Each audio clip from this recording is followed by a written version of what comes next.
We all know in Call of Duty, the zombies spawn in a pattern. It's not like the zombie spawn count is all pre-written, they have to follow a formula. That formula and how the point system works is what I'm going to be teaching you about in this section. For simplicity, I'm mainly going to be talking about solo gameplay. With that being said, let's lose some brain cells. The game starts with a pre-written formula up until round 10, adding 100 health every round. The number of players in your game doesn't really affect the health of the zombies, but rather affects the number of zombies every round. So don't be making excuses why your unpacked ray gun isn't one-shotting after round 20. By round 10, the zombie's health is going to start increasing by 10% every round and not 100 health per round. Just to put in perspective how crazy these numbers get, by round 50, your average zombie is going to have 47,073 goddamn health. The formula for the number of zombies every round is a little more specific than the health, but just to be clear, the maximum number of zombies on the maps before Derice in Call of Duty World at War is 24.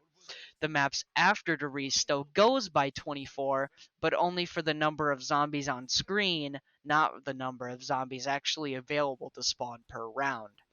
It's pretty much impossible for me to explain how the formula of the zombies spawning itself works, but I can give you an example. On round 1, the count of zombies is 6, on round 2 it's 8, on 3 it's 13, and so on. By round 10 you've killed approximately 181 zombies.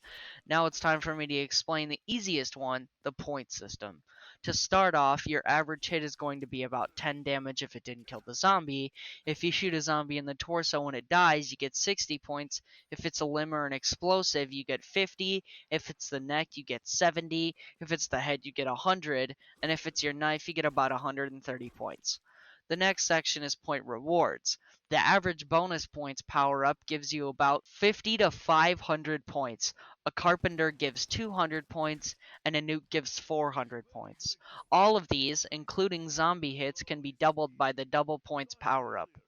If you prone next to a perk machine, you can get 25 points from it. In Black Ops 3 and above, you get 100 points from it. In Mob of the Dead, killing Brutus, the guard, gives you 750 points, and knocking off his headgear gives you 250 points. Now that you've learned the mechanics and how the zombies work, I can teach you the strategies and key components that can save you from dying. Traps. Traps are very interesting. They all have different designs and different uses that can keep you alive for much longer. One example of this is the lightning trap. The lightning trap costs about 1,000 points and is a trap that instantly kills any zombie who touches the bolt of electricity.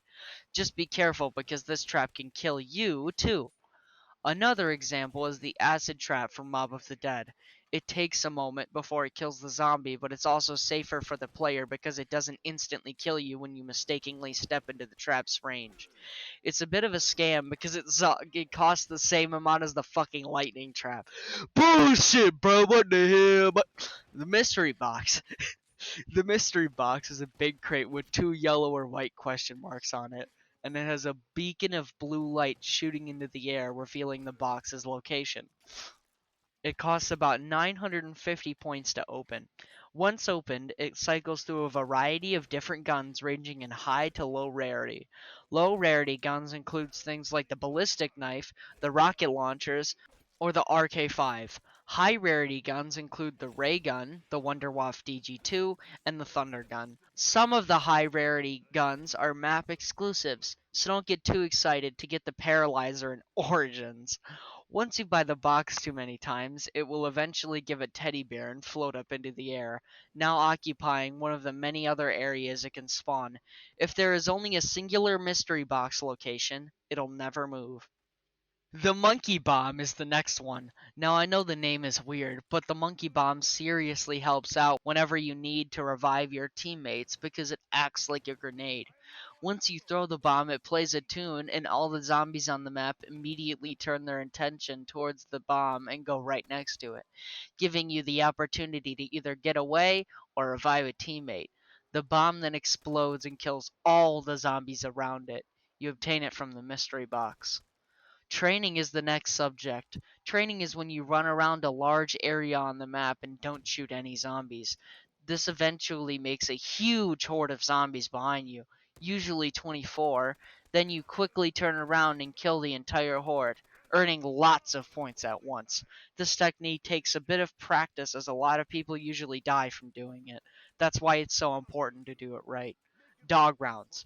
Dog rounds are rounds that come every 4, 5, or 6 rounds, and they are slightly more or less dangerous than normal rounds depending on what game you're playing. Instead of zombies, hellhounds come and bite you, dealing just as much damage as normal zombies despite having a different attack. When you kill the last dog, you get a max ammo power up. Alright, that's it. Hope you guys have a shitty day. Just kidding.